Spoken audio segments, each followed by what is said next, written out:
சில பேரை இப்படி சொல்றது உண்டு, அடுத்தவங்களை அனுசரித்து நடந்துக்க தெரியல, அவன் என்ன சார் மனுஷன் அப்படிம்பாங்க. சக மனிதர்களோட எப்படி பழகிறது அப்படின்னு தெரியாததுனாலேயே பல பேர் இன்னைக்கு சங்கடப்பட்டுக்கிட்டு இருக்கிறாங்க. வசதி வாய்ப்பெல்லாம் சரியாக இருக்கும், ஆனால் வாழ்க்கை சரியாக இருக்காது. இன்னொருத்தர்கிட்ட எப்படி பேசுறது பழகிறதுங்கிறது தெரியாததுனால தான் இந்த அவஸ்தை. சரி, இந்த அவஸ்தை இல்லாமல் வாழறது எப்படி? இதுக்கு அனுபவசாலிகள் சில வழிமுறைகளை சொல்கிறாங்க. அதெல்லாம் என்னென்னங்கிறத இப்போ தெரிஞ்சுக்குவோம். முதல்ல நம்ம நாக்கு நம்ம கண்ட்ரோலில் இருக்கணும்.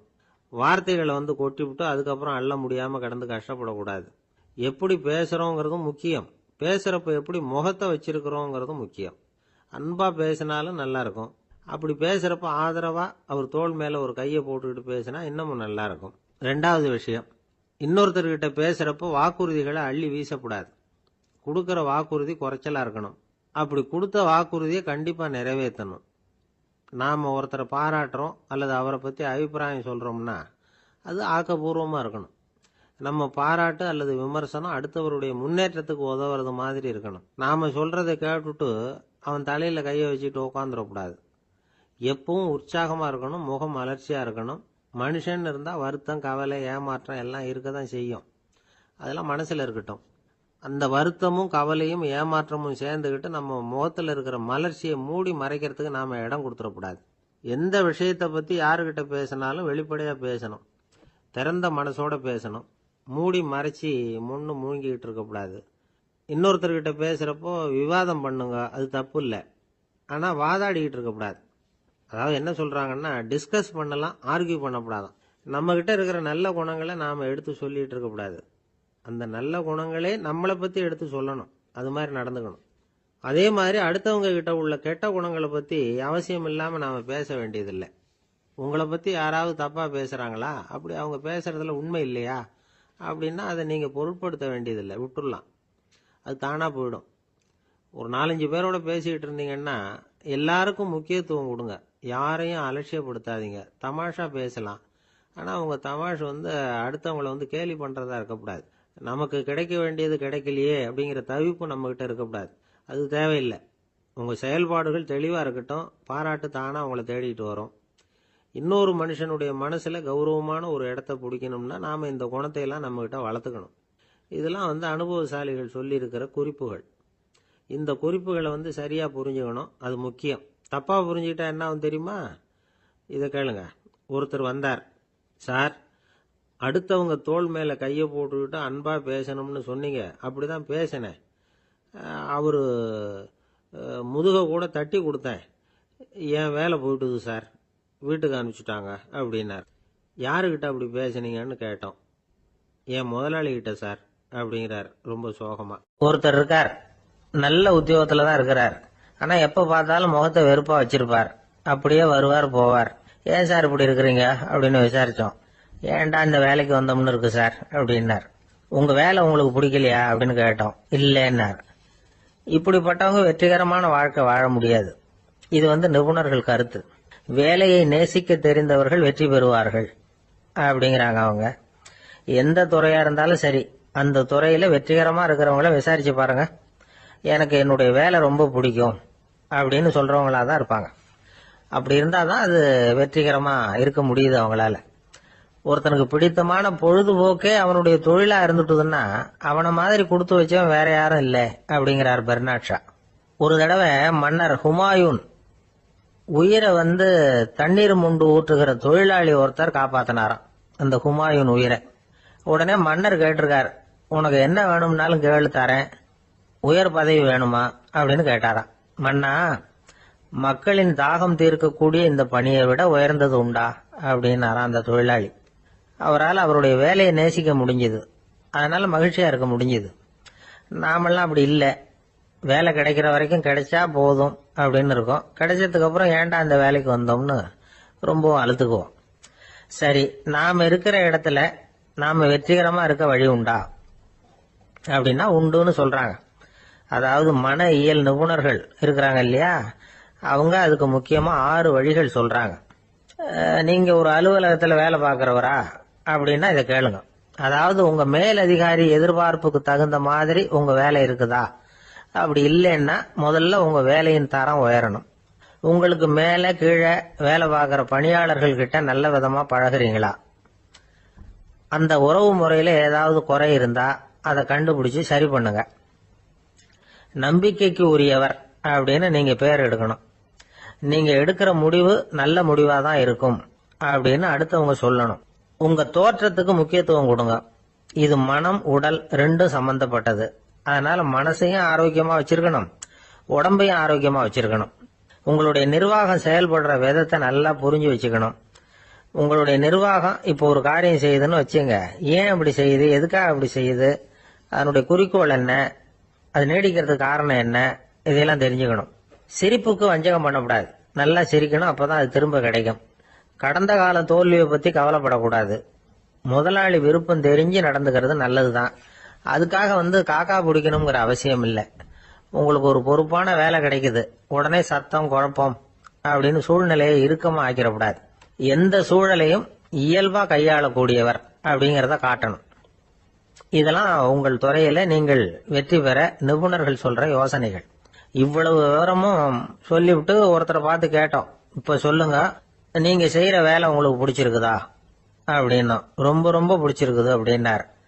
சரி, என்ன செஞ்சிட்டு இருக்கிறீங்க அப்படின்னு கேட்டோம். சும்மா தான் இருக்கிறேன் அப்படின்னார் அவர். இந்த உலகமே ஒரு நாடக மேடை, நாம எல்லாரும் நடிகர்கள். இது ஞானிகள் சொல்றது. இது ஒரு பக்கம் இருக்கட்டும். இந்த உலகத்துக்குள்ள எத்தனையோ நாடக மேடைகள், எத்தனையோ நடிகர்கள், எத்தனையோ நாடகங்கள், இதெல்லாம் எப்படி ஆரம்பமாச்சு? அதுதான் இன்னைக்கு தகவல். அதாவது ஆதி மனிதன் பேச ஆரம்பிக்கிறதுக்கு முன்னாடி சைகையாலேயே எல்லாத்தையும் சொல்லிட்டு இருந்தான். அதனால அப்பவே நடிப்பு ஆரம்பமாயிட்டுது. முதல்ல ஒரு வேட்டையத்தான் அவன் நடிச்சு காட்டியிருப்பான். இவன் எப்படி போனான், எதிரில் மிருகம் எப்படி வந்தது, அதோட எப்படி சண்டை போட்டான், எப்படி அடிச்சு கொண்டுட்டு வந்தான், இதை அப்படியே மற்றவங்களுக்கு நடிச்சு காட்டியிருப்பான். ஏன்னா மொழி கிடையாது. இந்த காலத்துல எல்லாம் நாடகங்கள்ல நடிக்கிறவங்கள நடிகர்கள்ங்கிறோம். ஒரு காலத்துல இவங்களுக்கு என்ன பேர் தெரியுமா? திஸ்பியர்கள் அப்படின்னு பேராம். இதுக்கு காரணம் உண்டு. அதாவது 2000 வருஷத்துக்கு முன்னாடி கிரீஸ் நாட்டுல திசிபியஸ் அப்படின்னு ஒரு ஆள் இருந்தான். அவன் ஒரு பெரிய நாடக கலைஞன். அவன் சில இளைஞர்களை சேர்த்துக்கிட்டான், பயிற்சி கொடுத்தான், நாடக குழுவை உருவாக்கினான். நடிகர்களையும் நாடகத்துக்கு தேவையான பொருள்களையும் ஏற்றிக்கிட்டு போறதுக்கு ஒரு வண்டியையும் தயார் பண்ணான். அந்த வண்டியிலேயே அவன் கிரேக்க நாடு பூராவும் சுத்தினான். ஊர் ஊரா நாடகம் போட்டான். ஒரு ஊருக்கு போனதும் அங்கே நாடகம் நடத்த தியேட்டர் இருக்கா அப்படிங்கலாம் பார்க்கறது இல்லை அவன். ஏன்னா அப்போலாம் தியேட்டர்னா என்னன்னு தெரியாது. நாடகம்னா அது ஒரு மூடிய கொட்டைக்குள்ளே தான் நடத்தணுங்கிறது அப்போ யாருக்குமே தோணலை. இந்த வண்டி போகும், அதுவே ஒரு பகுதி அப்படியே ஒரு மேடை மாதிரி விரிச்சிக்கும். அதில் ஏறி நின்றுக்கிட்டு நாடகத்தை நடித்து காட்டுவாங்களாம். மக்கள்லாம் எதிரில் தரையில் உட்காந்து அதை பார்த்துக்கிட்டு இருக்கிறது. உலகத்தின் முதல் நடமாடும் தியேட்டர் இதுதானா. இந்த திசிபியஸ் தான் முதலாக உலகத்தில் நாடகம்ங்கிற பொழுதுபோக்கை நடத்தி காட்டினவன் அப்படின்னு சொல்கிறாங்க. அவன் சொந்தமாக நாடகம் எழுதுனா, நடித்தான், நாடகத்தை இயக்கினான். அதனால தான் அவனை first man of the theatre அப்படின்னு சொல்லுவாங்க. அவன் தான் நாடக மேடையின் முன்னோடி. கிரேக்கர் காலத்திலேயே நாடக ஆசிரியர்கள், நடிகர்கள், ரசிகர்கள் இவங்கெல்லாம் உருவாயிட்டாங்களாம். நாடகத்தின் சரித்திரத்தில் இந்த 3 பிரிவும் ரொம்ப முக்கியம். அதாவது கிரேக்க தியேட்டர்கள்லாம் திறந்த வெளி மேடைகள் தான். பெரும்பாலும் மலைச்சரிவுகள், அதுவே படிப்படியாக பண்ணியிருப்பாங்க. கீழே அரைவட்ட வடிவில் மேடை, அதுக்கு ஆர்கெஸ்ட்ரான்னு பேர். பிற்காலத்தில் இதில் உட்காந்து இசைக்குழுவினர் வாய்ச்சதுனால இசைக்குழுவுக்கே ஆர்கெஸ்ட்ராங்கிற பேர் வந்துட்டுது. இப்போ கிரேக்க தியேட்டர்களில் ஒன்று, அதோட காலம் கிமு 340. அதை இன்னமும் பாதுகாத்து வச்சிருக்கிறாங்களாம். எபிடாரஸ் அப்படிங்கிற இடத்துல அது இருக்குதான். இன்னமும் அந்த தியேட்டரை பயன்படுத்திக்கிட்டு வர்றாங்களாம். சிறந்த கிரேக்க நாடகங்கள்லாம் அங்கே நடிக்கிறாங்களாம். ஆரம்ப காலத்திலேயே கட்டணம் கிடையாது. அப்புறம் பின்னாடி தான் நுழைவு கட்டணம்லாம் அப்படியே வந்துட்டு தான். நடிகர்கள் பளபளப்பான ஆடைகள் உடுத்தியிருப்பாங்களாம். இந்த குதிகால் உயர்ந்த காலணிகள் போட்டிருப்பாங்களாம். இதெல்லாம் பழைய குறிப்புகள். பலவிதமான உருவங்களில் மாஸ்க் அப்படின்னு சொல்லப்படுற முகமூடி. அதனால் ஒரே நடிகர் பல வேடங்களில் நடிக்கிறது உண்டான். ஆரம்பத்தில் பெண் நடிகர்கள் கிடையாது, எல்லாம் ஆண் நடிகர்கள் தான். ரோமானியர்கள் தான் முதல் நிரந்தர நாடக மேடையை கட்டினவங்க. அதுதான் முதல் தியேட்டர். கிமு 1048 காலகட்டத்தில் பாம்பிங்கிற நகரத்தில் அதை கட்டியிருக்கிறாங்களாம். கிரேக்க ரோமானிய தியேட்டர்களின் அடிப்படையிலேயே இந்த இத்தாலிய வடிவ அமைப்பாளர்கள் இந்த குதிரை லாட வடிவில் ஒரு ஆடிட்டோரியத்தை உருவாக்கினாங்களாம். இப்படி அதை பற்றி நிறைய தகவல் இருக்குது. 1576 லண்டனில் இந்த வின்ஸ்பர்ரி, அப்புறம் இந்த பில்ட்ஸில், அப்புறம் ஜேம்ஸ் இப்படிங்கிற ஒரு முயற்சியால் தான் இங்கிலாந்தில் முதல் தியேட்டர் உருவாச்சான். அப்படி ஒருத்தர் இருந்தாராம். உலக நாடக மேடையின் வரலாறு இதுதான். அதாவது இப்பெல்லாம் அறிவியல் வளர்ச்சி அதிகமாயிட்டுது, திரைப்படம் தொலைக்காட்சி எல்லாம் வந்தாச்சு. ஒவ்வொரு வீடுமே ஒரு குட்டி தியேட்டர் மாதிரி ஆயிட்டுது. தொலைக்காட்சி முன்னாடி உட்காந்து எழுந்திருக்கவே மனசு வர்றதில்லை. ஒரு அம்மா ஒரு மனோதத்துவ டாக்டரை தேடிட்டு வந்தாங்களாம் இந்த காலத்தில். டாக்டர், எங்கள் வீட்டுக்காரர் எப்போ பார்த்தாலும் டிவி முன்னாடி உட்காந்துக்கிட்டு அதையே வெறிச்சு பார்த்துக்கிட்டு இருக்கிறார், உத்து பார்த்துக்கிட்டு இருக்கார், எனக்கு சந்தேகமாக இருக்குன்னாங்களாம். இது மனக்கோளாறு இல்லைங்க, ஆர்வ கோளாறு, அவ்வளவுதான், இதுக்காக பயப்படாதீங்கன்னாராம் டாக்டர். அப்படி இல்லை டாக்டர், டிவி ஓடும் பொழுது நாம் எல்லாம் அதை பார்க்குறோம் சரி, ஆனால் அவர் அப்படி இல்லை, டிவியை நிறுத்தினதுக்கு அப்புறமும் அதையே உத்து பார்த்துட்டு உட்காந்துருக்கிறார், அதனால தான் சந்தேகப்பட்டு உங்ககிட்ட வந்தேன் அப்படின்னாங்களாம். அள்ள அள்ள குறையாதது அட்சய பாத்திரம், அது நமக்கு தெரியும், கேள்விப்பட்டிருக்கிறோம். ஆனால் போட போட நிரம்பாத ஒரு பாத்திரம் உண்டு. அது என்ன தெரியுமா? நம்மள பல பேர்கிட்ட அந்த பாத்திரம் உண்டு. அதுதான் பேராசை அப்படிங்கிற பாத்திரம். அதை நிறைவு செய்யவே முடியாது. பேராசையை பற்றி சுஃபி இலக்கியத்தில் ஒரு பிரபலமான கதை உண்டாம். அதை ஒரு பெரியவர் எடுத்து சொல்லியிருக்கிறார். ஒரு மன்னர் நகர்வலம் போயிட்டு இருக்கார். ஒரு பிச்சைக்காரன் மன்னர் எதிரில் வர்றான். பிச்சை போடுங்கிறான். என்னுடைய அமைதியை கெடுக்காதே போங்கிறார் மன்னர். அவன் சிரிக்கிறான். அரசே, உங்களுடைய அமைதி கெடக்கூடிய நிலையில் இருந்தா அதுக்கு பேர் அமைதியே கிடையாது அப்படின்னு நானா. எதிரில் நிக்கிறது வெறும் பிச்சைக்காரன் இல்லை, யோகி அப்படிங்கிறத மன்னர் புரிஞ்சுக்கிட்டார். துறவியே, உங்களுக்கு என்ன வேணும்னாலும் கேளுங்க, கொடுக்குறேன்னாரா. அந்த துறவி மறுபடியும் சிரிக்கிறார். அரசே, உங்களால முடியாததையெல்லாம் கொடுக்க முடியும்னு சத்தியம் செய்யாதீங்க அப்படின்னார். மன்னருக்கு கோபம் வந்துட்டுது. என்ன இவர் இப்படி சொல்றாரு அப்படின்னு நினைச்சார். நகர்வலத்தை பாதியிலேயே நிறுத்தினார். வாங்க அரண்மனைக்குன்னார். துறவியை அழைச்சிக்கிட்டு அரண்மனைக்கு வந்துட்டார். துறவி தன்கிட்ட இருந்த பிச்சை பாத்திரத்தை நீட்டினார். இது நிறைய எனக்கு பொற்காசுகள் வேணும் அப்படின்னாராம். அவ்வளவுதானா, இது ஒரு பெரிய காரியமா அப்படின்னு கையை தட்டினாராம் மன்னர். ஒரு பெரிய தாம்பாளம் நிறைய பொற்காசுகள் சேர்ந்தது. அதை அள்ளி போட்டார். போட போட அந்த பிச்சை பாத்திரம் நிரம்பவே இல்லை. பொற்காசுகள் போட போட அவ்வளவையும் உள்ள வாங்கிக்கிட்டே இருக்குது. அரசாங்க கஜானாவே காலி ஆயிட்டுது. மூட்டை மூட்டையா பொற்காசுகளை கொட்டி பார்த்துட்டாங்க. அது முழுங்கிக்கிட்டே இருக்குது. கடைசி வரைக்கும் அந்த பிச்சை பாத்திரம் நிரம்பவே இல்லை. அரசர்கிட்ட இருந்த கர்வம் போயிட்டுது. அப்படியே பொத்துன்னு துறவி காலில் விழுந்தார். அப்போ அந்த துறவி சொன்னாராம், மன்னா, இந்த பிச்சை பாத்திரத்தை உங்களால மட்டும் இல்ல, வேற யாராலையும் நிரப்ப முடியாது. அதுக்கு என்ன காரணம்னா, இது சாதாரண பிச்சை பாத்திரம் இல்லை, பேராசைகளோட வாழ்ந்து செத்து போன ஒரு மனிதனின் மண்டை ஓடுது அப்படின்னாராம். பாருங்க, இதுதான் அந்த சுஃபி இலக்கிய கதை. செத்த பிறகும் நிறைவு இல்லைன்னா அது எப்பேற்பட்ட பேராசையா இருக்கும்னு யோசிச்சு பார்த்துங்க. நம்மால் ஒருத்தர் கல்யாணம் பண்ணிக்க பொண்ணு பார்த்துக்கிட்டு இருந்தார். அழகு, அறிவு, படிப்பு எதுவும் தேவையில்லை, பணம் மட்டும் இருந்தா போதும் அப்படின்னு பாக்குறவங்க கிட்ட எல்லாம் சொல்லி வச்சார். ரொம்ப நாளைக்கு அப்புறம் ஒரு பணக்காரர் கிடைச்சார். அவரு சொன்னார், இத பாருங்க, எனக்கு 20 வயசுல ஒரு மகள், அவளை நீங்க கல்யாணம் பண்ணிட்டா 2 லட்சம் பணம் கொடுப்பேன். 25 வயசுல ஒரு பொண்ணு, அவளை கல்யாணம் பண்ணிட்டா 2.5 லட்சம் தருவேன். 30 வயசுல ஒரு பொண்ணு இருக்கா, அவளை கல்யாணம் பண்ணிட்டா 3 லட்சம் தருவேன். என்ன சொல்ற அப்படின்னாராம்.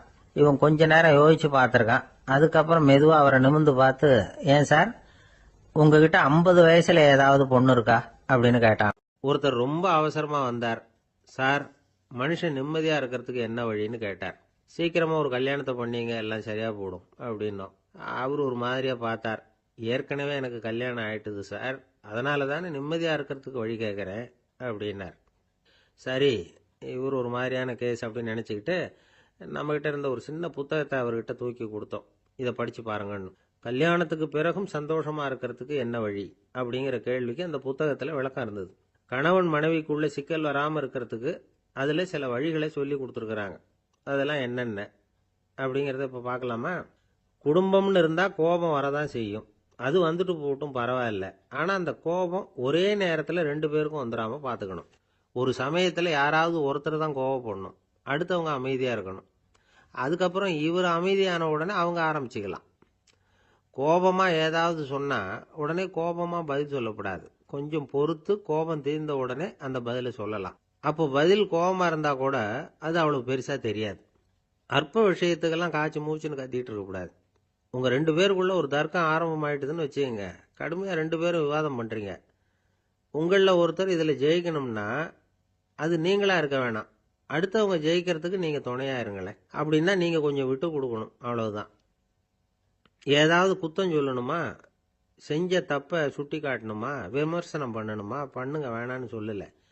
ஆனா சொன்னதை அப்படி சொல்றத கொஞ்சம் அன்பா இதமா சொல்லுங்க.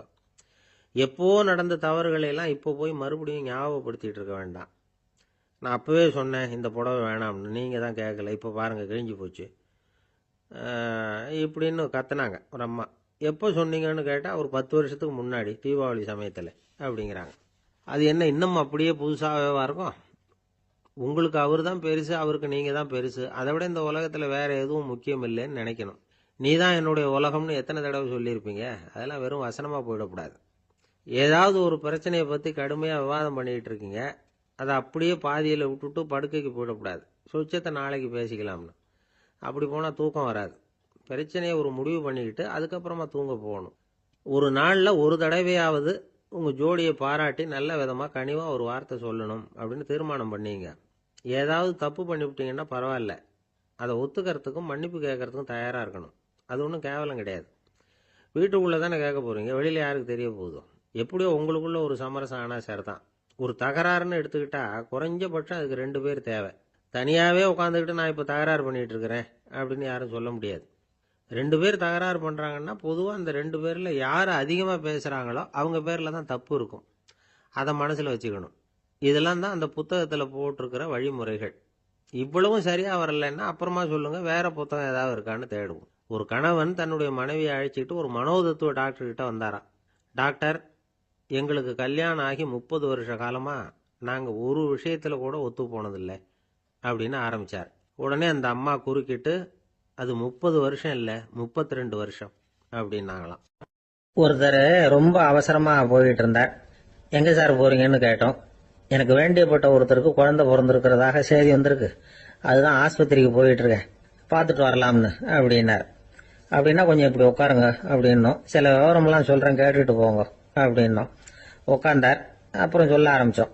புதுசாக பிறந்திருக்கிற ஒரு குழந்தைய பார்க்க போகிறதுன்னா அது சாதாரண விஷயம் இல்லை, அதில் ரொம்பவும் கவனமாக நடந்துக்கணும்.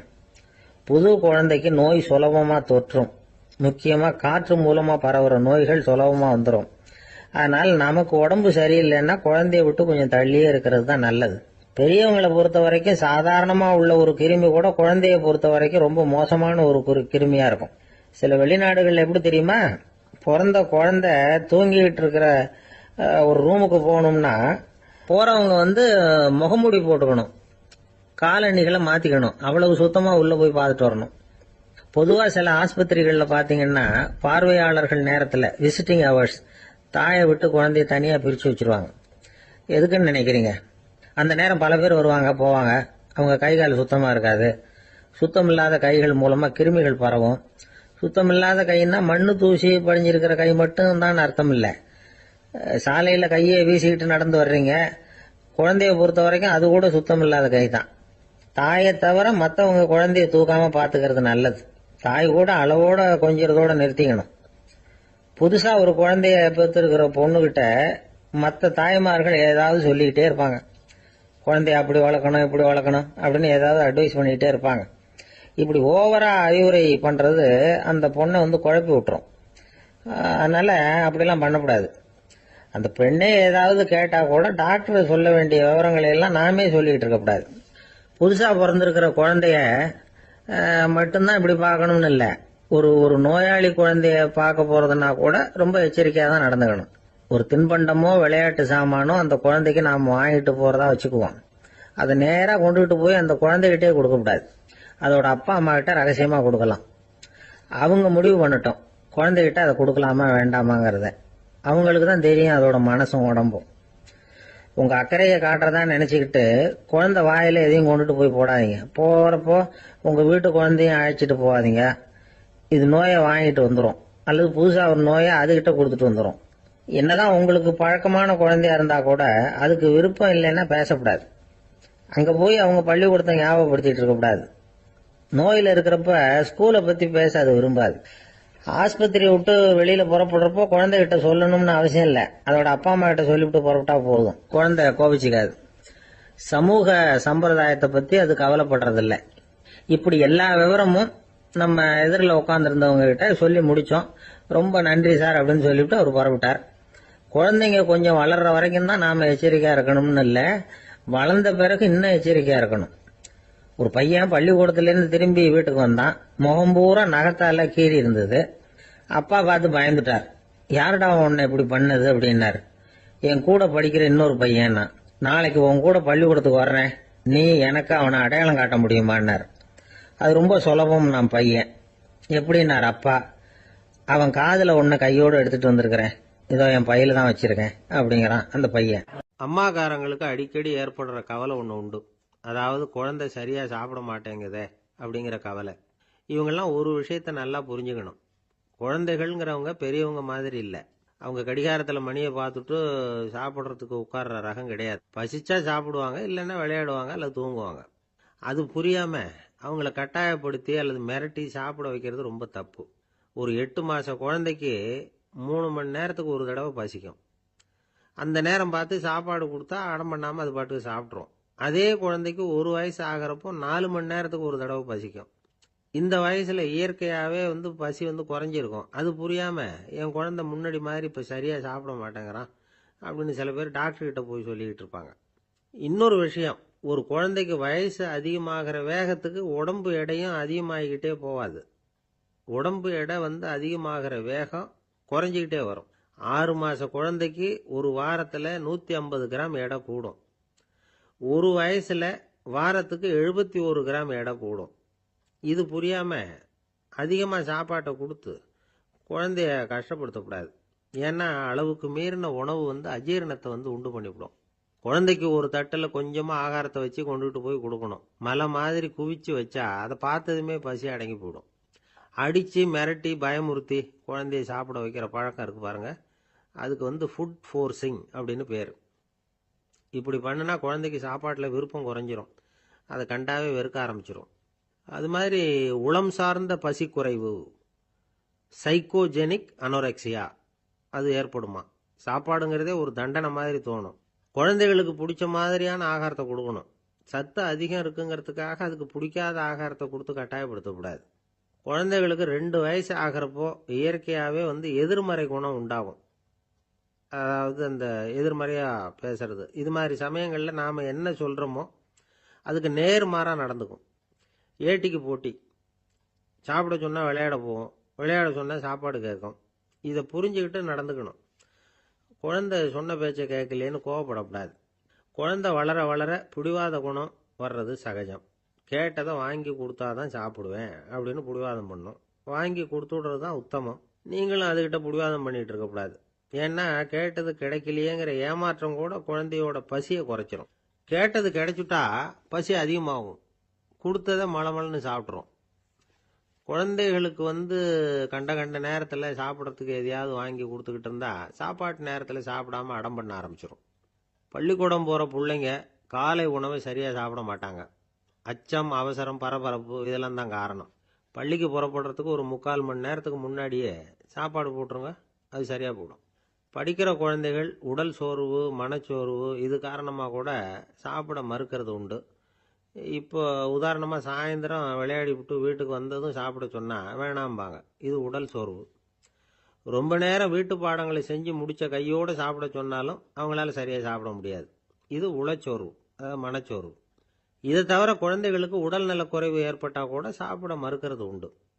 சில மருந்து மாத்திரைகள் கூட பசியை குறைச்சிரும். அதனால் சரியாக தெரிஞ்சுக்கிட்டு குழந்தைகளை சாப்பிட வைக்கணும். அது புரியாமல் கையில் சாப்பாட்டு தட்டை வச்சுக்கிட்டு குழந்தைகளை விரட்டிக்கிட்டு அலையக்கூடாது.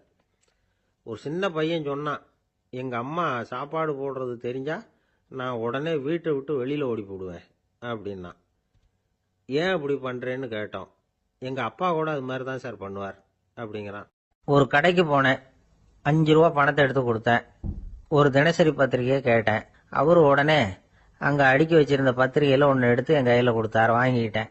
மீதி பணத்தை எடுத்தார், அதையும் என் கையில் கொடுக்கணும்ல, கொடுக்கல. எதிரில் இருந்த பலகையில் வச்சு எடுத்துக்க சொன்னார். எப்பவும் அவர் அப்படி தான் பண்ணுவார். நானும் எடுத்துக்கிட்டு வந்துடுவேன். இவர் ஏன் இப்படி பண்ணுறாருங்கிறது எனக்கு ரொம்ப நாளாக ஒரு சந்தேகம். ஒரு நாள் அவர்கிட்டயே இதை கேட்டுவிட்டேன். ஏங்க, நீங்கள் உங்கள் கடைக்கு வந்து பொருள்கள் வாங்குறவங்களுக்கு நீங்கள் பாக்கி சில்லறையை கொடுக்குறப்போ பலகையில் வச்சு விட்றீங்க, கையில் கொடுக்க மாட்டேங்கிறீங்களே, ஏன் அப்படின்னு கேட்டேன். காசை கையில் கொடுத்தா நம்மகிட்ட இருக்கிற லட்சுமி போயிடுவா சார் அப்படின்னார். அதாவது பணம் செலவாயிடும் அப்படின்னு அர்த்தமா. இன்னொரு நண்பர், அவர் ஒரு நாள் வழக்கத்துக்கு மாறா ரொம்ப சோகமாக உட்காந்துருக்கிறார். ஏங்க என்னாச்சு, ஏன் இப்படி கப்பலே கவிழ்ந்தது மாதிரி உட்காந்துருக்கிறீங்க அப்படின்னு கேட்டேன். கப்பலே கவிழ்ந்திருந்தா கூட நான் இப்படி கவலைப்பட மாட்டேன் சார், வேற ஒன்று நடந்து போச்சுன்னார். என்னன்னு கேட்டேன். என் உச்சந்தலையில் பள்ளி ஒன்று விழுந்துட்டுதுன்னார். அதுக்காகவா இப்படி அப்படின்னு ஆச்சரியப்பட்டேன். ஆமாங்க, பள்ளி உச்சந்தலையில் விழுந்தா பலன் என்னன்னு பஞ்சாங்கத்தில் பார்த்தேன், மரணம்னு போட்டிருக்கு அப்படின்னு சொல்லிவிட்டு அவர் தொடர்ந்து கவலைப்பட ஆரம்பிச்சிட்டார். இப்படியும் ஒருத்தர், என் கூட வேலை பார்க்குற ஒருத்தர் எப்படி தெரியுமா, தினமும் வலது காலை வச்சு தான் ஆபீஸுக்கு உள்ள நுழைவார். என்னைக்காவது தவறுதலாக இடது காலை வச்சு உள்ள வந்துட்டார்னா அன்னைக்கு பூரா மனசு சங்கடப்படுவார், எந்த வேலையும் சரியா ஓடாது. கேரம் போர்டு ஆடுற ஒருத்தர் எப்போ ஆட உட்காந்தாலும் ஸ்ட்ரைக்கரை கை தவறி கீழே விழற மாதிரி பண்ணி அதுக்கப்புறம் அதை எடுத்துக்கிட்டு ஆட உட்காருவார். ஏன்னா எப்போ ஒரு தடவை நிஜமாவே அது வந்து கை தவறி கீழே விழுந்திருக்குது, அன்னைக்கு பிரமாதமா ஜெயிச்சுட்டார். உடனே ஒரு முடிவுக்கு வந்துட்டார், கை தவறுனா லாபம் அப்படின்னு. அதுக்கப்புறம் அதையே பழக்கமாக்கிக்கிட்டார். பூனை குறுக்க போனா சகனம் சரியில்லைன்னு நினைக்கிறவங்க உண்டு. ஆனா ஒருத்தர் எப்படி தெரியுமா, அவர் வெளியில கிளம்புற சமயம் பக்கத்து வீட்டு ரேடியோவில் மியாவ் மியாவ் பூனை குட்டின்னு பாட்டு சத்தம் கேட்டா கூட போதும், சகனம் சரியில்லைன்னு பிரயாணத்தை கேன்சல் பண்ணிவிடுவார்.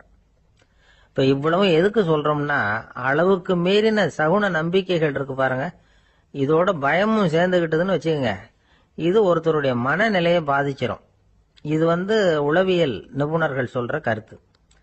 வாழ்க்கையே தடுமாற வச்சிரும். பாதுகாப்பு இல்லாத உணர்வு, ஒரு விதமான டிப்ரெஷன் மனநிலை, இதெல்லாம் தான் இதுக்கு காரணமா அமையலாம். சில பேர் காய்கறி நறுக்க கத்திய கையில் எடுத்தா கூட நேரம் சரியா இருக்கா அப்படின்னு பார்த்துட்டு தான் வேலையை ஆரம்பிக்கிறது வழக்கம். அறிவு தான் மனசுக்கு வாத்தியாரா இருக்கணும், அப்பதான் வாழ்க்கை வந்து நிம்மதியா இருக்கும். அறிவு வந்து மனசு சொல்றபடியெல்லாம் கேட்க ஆரம்பிச்சுட்டுதுன்னா இடைஞ்சல் தான். ஒருத்தருக்கு 7ஆம் நம்பர் தான் ராசியான நம்பராம். 7ஆம் தேதி தான் எந்த காரியத்தையும் ஆரம்பிப்பாராம். 7 எழுத்து வர்றது மாதிரி பேரை மாத்தி வச்சுக்கிட்டார். 7 மணிக்கு தான் தினமும் எழுந்திருப்பார்.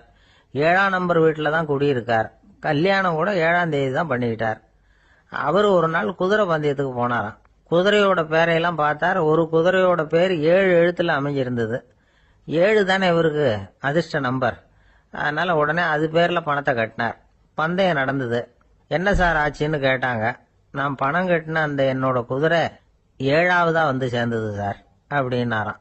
ஒரு அரசனும் அமைச்சரும் ஒரு நாள் ரொம்ப சாவகாசமா பேசிட்டு இருந்தாங்களாம். அரசன் அமைச்சரை பார்த்து ஒரு கேள்வி கேட்டிருக்கார். ஏங்க அமைச்சரே, ஆசை இல்லாத ஒரு மனுஷனால இருக்க முடியுமா அப்படின்னு. ஏன் முடியாது, துறவி அப்படிங்கிறவங்கெல்லாம் அப்படிப்பட்டவங்க தானே அப்படின்னாராம் அமைச்சர். அவங்கெல்லாம் உண்மையிலேயே ஆசையை விட்டவங்க தானா அப்படின்னு கேட்டாராம் ராஜா. அப்படிதான் இருக்கணும் அப்படின்னாராம் அமைச்சர். அப்படின்னா ஆசையே இல்லாத ஒரு உண்மையான துறவியை நான் பார்க்கணுமேன்னார். அது என்ன பிரமாதம், அதுக்கு நான் ஏற்பாடு பண்ணுறேன் அப்படின்னு விட்டார் இவர். சொல்லிவிட்டு உடனே புறப்பட்டு போனார். அங்கங்கே தேடினார். அப்புறம் தான் அவருக்கு புரிஞ்சுது உண்மை துறவியை கண்டுபிடிக்கிறது எவ்வளவு கஷ்டமான காரியம்னு. இருந்தாலும் ராஜா கிட்ட சொல்லியாச்சே உண்மை துறவியை காட்டுறேன்னு. இப்போ என்ன பண்ணுறது, ராஜா கிட்ட சொன்னபடி நடக்கலைன்னா அவருக்கு கோபம் வந்துடும். அமைச்சர் ஒரு யோசனை பண்ணார். அவருக்கு ஒரு வழி தெரிஞ்சுது. அதுதான் சரின்னு முடிவு பண்ணார். அதாவது அந்த ஊரில் அவருக்கு தெரிஞ்ச நாடக நடிகர் ஒருத்தர் இருக்கிறார், நல்லா நடிப்பார். அவரை போய் பார்த்தார். இதை பாருப்பா, எனக்காக நீ ஒரு காரியம் செய்யணும்னார். என்னன்னு கேட்டார் அவர். நீ ஒரு துறவி மாதிரி கொஞ்ச நேரத்துக்கு நடிக்கணும். ராஜா வந்து உன்னை பார்த்துட்டு போகிற வரைக்கும் நடி, அது போதும். அதுக்காக உனக்கு 10,000 ரூபா தரேன் அப்படின்னார். அவர் எந்த காலத்தில் இவ்வளவு பணத்தை மொத்தமாக பார்த்துருக்கார். அதனால் உடனே சரின்னு ஒத்துக்கிட்டார். அமைச்சர் வந்து அரண்மனைக்கு திரும்பி வந்தார். என்ன அமைச்சரே, இன்னுமா ஒரு உண்மையான துறவி கிடைக்கலன்னார். உண்மையான துறவி ஒருத்தரை இப்போ தான் கொஞ்ச நேரத்துக்கு முன்னாடி பார்த்து பேசிவிட்டு வர்றேன். அவர் நம்ம ஊருக்கு வெளியில் குளத்தங்கரையில் உள்ள ஒரு ஆலமரத்துக்கு அடியில் உட்காந்துருக்கிறார் அப்படின்னார் இவர். அப்படின்னா உடனே புறப்படுங்க அப்படின்னார் ராஜா. பரிவாரங்களோடு புறப்பட்டார். அங்கே அந்த மரத்தடியில் அந்த ஆள் வேஷம் போட்டுக்கிட்டு துறவி மாதிரி உட்காந்துருக்கிறான். ராஜா நேராக போனார். அந்த துறவி காலில் பொத்துன்னு விழுந்து வணங்கினார். உடனே ராணியும் அவர் காலில் விழுந்தாங்க. அடுத்தபடியாக அமைச்சர் விழுந்தார். அவருக்கு தெரியும் இது நம்ம ஆள் தான்னு. இருந்தாலும் என்ன பண்ணுறது, நேரம். அப்புறம் பரிவாரங்கள்லாம் துறவி காலில் விழுந்து ஆசீர்வாதம் வாங்கிட்டாங்க. ராஜா அப்புறமா தங்கத்தட்டில் பொன்னையும் பொருளையும் வச்சு அந்த துறவிகிட்ட ரொம்ப பணிவாக நீட்டுறார். தாங்கள் தயவு பண்ணி இதை ஏற்றுக்கணும் அப்படின்னு வேண்டிக்கிட்டார். அந்த துறவி பற்று இல்லாமல் அதை பார்த்தார். எல்லாத்தையும் திறந்துட்ட எனக்கு இதெல்லாம் எதுக்காக அப்படின்னு சொல்லி அதை மறுத்துட்டாராம். ஆஹா, உண்மையான துறவியை பார்த்துட்டோம் அப்படிங்கிற ஆனந்தம் அரசருக்கு. ரொம்ப நிம்மதியாக திருப்தியாக திரும்பி வந்தார் அரண்மனைக்கு. அதுக்கப்புறம் அமைச்சர் யாருக்கும் தெரியாமல் அந்த துறவிகிட்ட ஓடினார். சொன்ன பிரகாரம் பணத்தை நீட்டினார். இந்தப்பா, நான் உங்ககிட்ட சொன்னபடி 10,000 ரூபா பணம் எடுத்துக்கோ அப்படின்னார். அந்த ஆள் ராஜா கிட்ட சொன்னது மாதிரியே எல்லாத்தையும் திறந்துட்ட எனக்கு இதெல்லாம் எதுக்காக, வேணாம் அப்படின்னு விட்டாராம். நடித்த வரைக்கும் போதும்ப்பா, இனிமேல் இந்த நாடக வசனம்லாம் வேணாம், வேஷத்தை கலைச்சிரு, பணத்தை வாங்கிக்கோன்னார். இல்லைங்க, இது வேஷம் இல்லை, இது வசனமும் இல்லை, இது உண்மை. கொஞ்ச நேரம் துறவி மாதிரி நடித்ததுக்கே இந்த தேசத்து ராஜா, ராணி, அமைச்சர், பரிவாரங்கள் எல்லாம் என் காலில் விழுந்து வணங்குறாங்க. அப்படின்னா உண்மையான துறவியாக இருக்கிறது எவ்வளவு பெருமையான விஷயம். நான் உண்மையான துறவியாக ஆக போகிறேன், அப்படி முடிவும் பண்ணிட்டேன் அப்படின்னார் அந்த நடிகர். வேஷம் கூட எப்படிப்பட்ட விளைவுகளை உண்டு பண்ணுது பார்த்தீங்களா. நம்மால் ஒருத்தன் ரொம்ப வசதியாக தான் இருந்தான். ஒரு நாள் அவன் சொத்து பூரா திருட்டு போட்டுது. அதுக்கப்புறம் இவன் துறவி மாதிரி ஆயிட்டான். ஊர் ஊராக சுற்றினான். ஒரு குருநாதரை தேடி கண்டுபிடிச்சான். அவர்கிட்ட சீடனாக சேர்ந்துக்கிட்டான். அவனை பார்த்து ஒருத்தர் கேட்டார், நீ உண்மையான சீடன் தானான்னு. இல்லைங்க, சீடன் மாதிரி நடிச்சுக்கிட்டு இருக்கிறேன் அப்படின்னா. அது குரு துரோகம் இல்லையா அப்படின்னு கேட்டார் அவர். இல்லைங்க, நான் பண்ணது குரு துரோகம் இல்லை, என் குரு பண்ணது தான் துரோகம். என்னுடைய பணத்தை கொள்ளையடிச்சது இவர் தான். அதை எங்கே வச்சிருக்காருன்னு கண்டுபிடிக்கிறதுக்காக தான் இவர்கிட்ட வந்து சீடனாக சேர்ந்துருக்கிறேன் அப்படின்னா. ஜவஹர்லால் நேரு பிரதமராக இருந்த சமயம் அவர் ஒரு தடவை சென்னைக்கு வந்திருக்கிறார். இங்கே சில முக்கிய நிகழ்ச்சிகளில் கலந்துக்கிறதுக்காக வந்திருந்தார். ஆளுநர் மாளிகையில் ஒரு நாள் ராத்திரி தங்கி மறுநாள் புதுடெல்லி புறப்படுறதாக ஏற்பாடு. நிகழ்ச்சியிலெல்லாம் முடிச்சுக்கிட்டு ஆளுநர் மாளிகையில் தங்கி இருக்கிறார். அன்றைக்கு இரவு படிக்கிறதுக்கு ஒரு முக்கியமான புத்தகம் அவருக்கு தேவைப்பட்டது. அந்த சமயத்தில் உலக அளவில் ஒரு முக்கியமான பொருளாதாரம் சம்பந்தமான ஒரு புத்தகம் வெளியாகி இருக்கிற விஷயம் அவருக்கு தெரியும். அந்த புத்தகம் மெட்ராஸுக்கு வந்திருக்குமா, அது இங்கே கிடைக்குமா அப்படின்னு விசாரிச்சிருக்கிறார் நேருஜி. அவர் இப்படி கேட்ட உடனே அங்கே இருந்தவங்கெல்லாம் ரொம்ப பரபரப்பாக செயல்பட ஆரம்பிச்சுட்டாங்க. முக்கியமான இடங்கள்ல எல்லாம் விசாரிச்சிருக்கிறாங்க, அந்த புத்தகம் உங்ககிட்ட இருக்கான்னு. சென்னையில் உள்ள கன்னிமாரா நூல் நிலையத்துக்கு எப்படியும் அந்த புத்தகம் வந்திருக்கணும் அப்படின்னு ஒரு நம்பிக்கை. அங்கே விசாரிச்சாங்க. அந்த புத்தகம் 2 நாளைக்கு முன்னாடி தான் அங்கே வந்திருக்குது அப்படிங்கிற விஷயம் தெரிஞ்சுது. உடனே எல்லாரும் அங்கே ஓடினாங்க. அவங்களுக்கு இன்னொரு சந்தேகம், புத்தகம் வந்திருக்கு சரி, அது இந்த சமயத்தில் வேற யாரும் படிக்கிறதுக்கு எடுத்துட்டு போயிருக்கப்படாதே அப்படிங்கிற சந்தேகம். இருந்தாலும் மனசுக்குள்ள ஒரு தைரியம், இப்படி ஒரு புத்தகம் வெளிவந்திருக்கிற விஷயமே நேருஜி சொல்லி தான் நமக்கே தெரியும். அதுவும் இல்லாமல் உலக பொருளாதாரம் சம்பந்தமான ஏதோ ஒரு புத்தகம் அது. அதை போய் இந்த நேரத்தில் அவ்வளவு ஆர்வமாக யார் எடுத்துகிட்டு போயிட போகிறாங்க அப்படிங்கிற தைரியம். இந்த தைரியத்தோடு அந்த நூல் நிலையத்துக்கு ஓடினாங்க. புத்தகத்தை தேடுனா அது கிடைக்கல, யாரோ எடுத்துகிட்டு போயிருக்கிறாங்க. நேருவுக்கு மட்டுமே தெரிஞ்சிருந்த அந்த புத்தகம் பற்றின விஷயம் சென்னையில் வேற ஒருத்தருக்கும் தெரிஞ்சிருக்குது. உடனே எல்லாரும் பரபரப்பாக அந்த அதுக்குன்னு இருக்கிற ரிஜிஸ்டர் இருக்குல்ல, பதிவேடு, அதை புரட்டி பார்க்குறாங்க யார் எடுத்துகிட்டு போகிறாங்கன்னு தெரிஞ்சுக்கிறதுக்காக. எடுத்துகிட்டு போனவங்க அதில் கையெழுத்து போட்டிருப்பாங்கல்ல, அதை பார்த்து யாருன்னு தெரிஞ்சுக்கலாம் அப்படிங்கிறதுக்காக தான் அதை புரட்டுறாங்க. அதோ அந்த புத்தகத்தோட பேர் பக்கத்தில் அதை எடுத்துக்கிட்டு போனவங்க கையெழுத்து உத்து பார்க்குறாங்க எல்லாரும். அதில் போட்டிருக்குது பேர் CN அண்ணாதுரை அப்படின்னு எழுதியிருந்தது. அவர் தான் பேரறிஞர் அண்ணா. நேரு படிக்க விரும்பின ஒரு புத்தகத்தை அதே நேரம் படிக்க விரும்பின இன்னொரு தலைவர் இவர். படிக்கிறதுல அவருக்கு இருந்த ஆர்வத்தை நாம் தெரிஞ்சுக்கணும்னா அதுக்கு எவ்வளவோ சம்பவங்கள் இருக்கு. கடைசி காலத்தில் அவர் அடையாறு மருத்துவமனையில் படுத்திருக்கிறார். அவருக்கு ஒரு முக்கியமான அறுவை சிகிச்சை செய்ய வேண்டியிருக்குது அவசரமாக. அமெரிக்காவிலேருந்து டாக்டர் மில்லர் வந்திருக்கிறார். அவர்கிட்ட கேட்குறார், டாக்டர் நாளைக்கே அறுவை சிகிச்சை செய்ய போறீங்களா அப்படின்னு. ஆமாங்கிறார் டாக்டர் மில்லர். நாளைக்கு மறுநாள் செஞ்சுக்கிறேனே அப்படின்னாரா அண்ணா.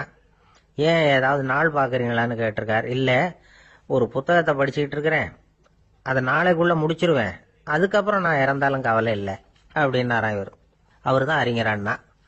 சங்ககால நூல்கள்லேருந்து சமீபத்தில் வந்த நூல்கள் வரைக்கும் எல்லாம் அவர் படிச்சிருக்கிறார். ஒரு திருமண விழாவில் அவர் பேசும்பொழுது சொன்ன விஷயம் இது. சங்க காலத்தில் காதலியை மணக்க விரும்புகிறவனுக்கு அவனுடைய தந்தை வீர சோதனைகள்லாம் வைப்பாரு. போய் புலிப்பல்லு கொண்டுகிட்டு வா, அப்போதான் என் பொண்ணை கொடுப்பேன் அப்படின்னு சொல்லுவார். காதலன் உடனே காட்டுக்கு போவான், ஒரு புலியை கொன்று அதனுடைய பல்லை கொண்டுகிட்டு வருவான். அதை வீர பதக்கத்தில் பதிச்சு அவனுக்கு மாமனார் சூட்டுவார் கல்யாண சமயத்தில். இப்போலாம் காதலன் கிட்ட அப்படி சொல்ல முடியாது. இப்போலாம் காதலன் கிட்ட காட்டுக்கு போய் புலிப்பல் கொண்டுகிட்டு வான்னு யாராவது சொன்னா புலி தான் மாப்பிள்ளையா வந்து சேரும் அப்படின்னார். அந்த ஆள் என்ன கண்ணா புண்ணான்னு திட்டிவிட்டான் சார், அதை நினைச்சா எனக்கு ரொம்ப வருத்தமா இருக்கு அப்படின்னு சொல்லி கவலைப்பட்டார் ஒருத்தர். இதுல கவலைப்படுறதுக்கு என்ன இருக்குது அப்படின்னார் ஒரு பெரியவர். அவர் ஒரு மகான். என்ன சார் இப்படி சொல்றீங்க, ஒருத்தர் நம்ம பார்த்து திட்டுனா வருத்தமா இருக்காதா அப்படின்னார். அது எப்படி வருத்தமா இருக்கும், திட்டுறதுங்கிறது என்ன, அது வெறும் சத்தம் தானே அப்படின்னார் அந்த பெரியவர். நம்ம ஆளுக்கு தலையை பிச்சுக்கலாம் போல இருந்தது. இருக்காது அப்படின்னா நமக்கே அப்படி தானே தோணுது. அந்த பெரியவர் சொல்றது ரொம்ப பெரிய விஷயம். அதை நாம புரிஞ்சிக்க முயற்சி பண்ணலாம்னா நடைமுறை வாழ்க்கைக்கே அது ஒத்து வர்றது மாதிரி தெரிய மாட்டேங்குது. இருந்தாலும் அந்த பெரியவர் அதுக்கு என்னதான் விளக்கம் கொடுக்குறாருன்னு பார்ப்போமே. ஒரு ரயில் போயிட்டு இருக்கு, அதுல ஒரு சாது போயிட்டு இருக்கார். அந்த ரயில் அவர் ஹரித்வாரம் போயிட்டு இருக்கார். அவரு ரயிலில் ஏகப்பட்ட கூட்டம். நம்ம ஊர் ரயில் கேட்கவா வேணும், டிக்கெட் வாங்கிட்டு கொஞ்சம் பேர், வாங்காத கொஞ்சம் பேர். அது என்னத்துக்கு அனாவசியமாக டிக்கெட் அப்படிங்கிற நினப்பில் பாதி பேர். இந்த கூட்டத்துக்கு மத்தியில் அந்த சாதுவும் போயிட்டு இருக்கிறார். உட்கார்றதுக்காக இருந்த இடத்துல ஒரு ஆள் படுத்திருக்கிறான், கொஞ்சம் முரட்டு ஆசாமி. அவன் காலு பக்கத்தில் கொஞ்சோண்டு இடம் பாக்கி இருந்தது. அந்த இடத்துல இந்த சாது உட்காந்துருந்தார். மெதுவாக உட்காந்துக்கிட்டார் போய். ஆனால் அந்த ஆள் ராத்திரி பூரா இவரை காலால் உதச்சிக்கிட்டே இருக்கிறான். அது இவருக்கு ரொம்ப அவமானமாக பட்டுது. அதனால் துக்கம் ஏற்பட்டது. இருந்தாலும் அதை ஒரு மாதிரியாக சகிச்சுக்கிட்டே இவர் வந்து சேர்ந்தார். பொழுது விடிஞ்சது. அந்த சாது ஹரித்வார் வந்து சேர்ந்தார். அங்கே ஒரு பெரிய ஞானியை சந்திச்சார். ராத்திரி ரயிலில் அந்த ஆள் உதைச்சதையும் அதனால் தனக்கு ஏற்பட்ட துக்கத்தையும் இந்த சாது அந்த ஞானிகிட்ட சொன்னார். சொல்லிவிட்டு, ஏன் சுவாமி, எனக்கு துக்கம் ஏற்பட்டதே அது தப்பா அப்படின்னு கேட்டார். தவறுதான்னார் அந்த ஞானி. உனக்கு இன்னமும் தேக அபிமானம் போகலைங்கிறது தான் அது காட்டுது. அஷ்டாவக்கிரர் என்ன சொல்றார் தெரியுமா, உண்மையான ஞானி யாராவது தன்னை வந்தனை செய்தால் அதற்காக சந்தோஷப்பட மாட்டார், யாராவது நிந்தனை செய்தால் அதற்காக வருத்தப்பட மாட்டார் அப்படின்னு சொல்றார். நிந்தனைங்கிறது ஒரு ஒலி தான். தேகாபிமானம் இருக்கிற வரைக்கும் இந்த ஒலி நம்மளை வேதனைப்படுத்தும். நான் தேகம் இல்லை, ஆத்மா அப்படிங்கிற நினைவு இருந்தா இந்த ஒலி நம்மளை பாதிக்காது. மனு என்ன சொல்றார் தெரியுமா, ஒரு சாதகன் பாராட்டுதலை விஷம்னு நினைச்சு பயப்படணும், அவமானத்தை அமிர்தம்னு நினைச்சு சந்தோஷப்படணுங்கிறார். அவமானப்பட்டா கவலைப்படாமல் எப்படி இருக்க முடியும் அப்படின்னு தான் நமக்கு தோணும். அதனால தான் நம்மள யாரும் இதுக்கு உதாரணமாக யாரையும் காட்ட முடியல. புத்தரையும் கபீரையும் உதாரணமாக காட்டுறாங்க. அவங்களுக்கெல்லாம் அவமானம் ஏற்பட்டப்போ கவலையே படலையாம். புத்தரை அவமானப்படுத்தணுங்கிறதுக்காக கௌசாம்பி ராணி ஒரு இளம் பெண்ணை கொலை பண்ணி சடலத்தை புத்தர் குடிசைக்கு முன்னாடி போட சொன்னார். போட்டாங்க. புத்தர் தான் அந்த பொண்ணை கெடுத்து கொலை பண்ணி விட்டாருன்னு எல்லாரும் நினைச்சாங்க. ஆனால் புத்தர் இதை பற்றி கவலையே படலை. அப்புறமா உண்மை தெரிஞ்சதும் புத்தர் புகழ் இன்னும் அதிகமாயிட்டுது. ஒரு பெரிய சபையில் ஒரு மோசமான பொண்ணு நுழைஞ்சி தனக்கும் கபீருக்கும் சம்பந்தம் உண்டுன்னு சொன்னா. கபீர் கவலைப்படலை. அவங்க மாதிரியெல்லாம் நாமளும் இருக்க கற்றுக்கணும். நிந்தனை, அபகீர்த்தி, அவமானம் எல்லாம் ஆண்டவன் கொடுக்கிற பிரசாதம்னு நினைக்கணும் அப்படின்னு சொல்றார் அந்த ஞானி. இதை கேட்ட இந்த காலத்து ஆசாமி ஒருத்தர், நான் கூட அப்படிதான் சார், யாராவது அவமானப்படுத்தினா கவலைப்பட மாட்டேன். நேற்று கூட ஒருத்தர் என்ன பலார்னு அரைஞ்சுட்டார், நான் கொஞ்சம் கூட கவலைப்படலை, பேசாமல் வந்துட்டேன்னார். ஏன் அப்படி வந்துட்டீங்க அப்படின்னு. அவர் அரைஞ்சதுலேயும் ஒரு அர்த்தம் இருந்தது, அதனால தான் அப்படி வந்துட்டேன்னார். ஏன் அரைஞ்சாருன்னு கேட்டேன். 10 வருஷத்துக்கு முன்னாடி 15 ரூபா அவர்கிட்ட கடன் வாங்கினேன், அதை கேட்டு கேட்டு பார்த்துட்டு கடைசியாக தான் அரைஞ்சார் அப்படின்னார். ஆண்டவனுடைய பிரசாதம் இவருக்கு அடிக்கடி கிடைக்கும் போல இருக்கு. ஒரு விவசாயி விதைக்கிறதுக்காக வயல்வெளி பக்கம் போறார். விதைகளை அள்ளி வீசினார். அப்ப என்ன ஆச்சுன்னா, சில விதைகள் பாதை ஓரத்தில் விழுந்தது, சில விதைகள் முள் செடிகள் மண்டி இருந்த புதருக்கு இடையில விழுந்தது, சில விதைகள் நல்ல நிலத்துல விழுந்தது.